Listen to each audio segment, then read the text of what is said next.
بڑوں کا ادب۔ کسی انسان کی کامیاب زندگی کا انحصار دو باتوں پر ہوتا ہے، ایک اس کی ماں باپ کی تربیت اور دوسری اس کی تعلیم۔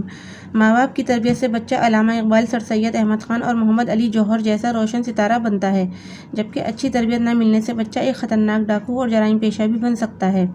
کامیاب زندگی گزارنے کا راز کلثوم کے پاس تھا، جس نے اپنی ساری زندگی دوسروں کے لیے وقف کر دی اور جو اپنی محنت، قابلیت اور اخلاق سے آگے بڑھنے کی لگن کی وجہ سے ایک بلند اور روشن مقام پر جا پہنچی۔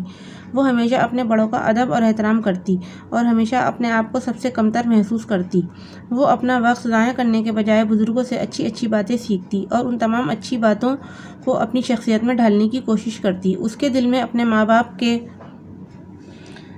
کے لیے بہت محبت تھی، اسی لیے وہ رات دن ان کی خدمت کرتی اور ان سے دعائیں لیتی۔ ماں باپ سے محبت کے ساتھ وہ ہمیشہ اللہ کو یاد کرتی۔ وہ 5 وقت کی نماز ادا کرتی، اس میں آگے بڑھنے کی لگن تھی۔ اسی محنت سے اس نے میٹرک کا امتحان اچھے نمبروں سے پاس کیا۔ بالآخر وہ MSc میں جا پہنچی۔ پھر اپنی قابلیت، محنت، وقار اور فرد شناسی کی وجہ سے وہ ایک اسکول میں استاد بن گئی۔ اس نے بھرپور محنت سے بچوں کو پڑھایا اور ایک کامیاب زندگی گزارنے کی باتیں بتائیں۔ پھر اسے مزید ترقی ملی اور وہ اسکول کالج میں پروفیسر کی حیثیت سے تعلیم دینے لگی۔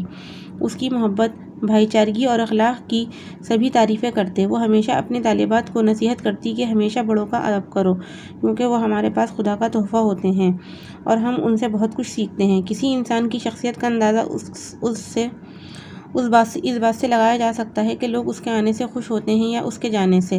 یہی اس کی پہچان تھی، کیونکہ اس کے آنے سے سب لوگوں کے چہرے خوشی سے کھل جاتے تھے اور اس کے جانے سے سب لوگ افسردہ ہو جاتے تھے۔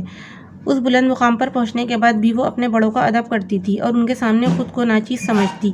وہ بچوں کے ساتھ شفقت سے پیش آتی اور سب سے محبت کرتی، اسی لیے وہ ایک کامیاب زندگی کی مالک بن گئی۔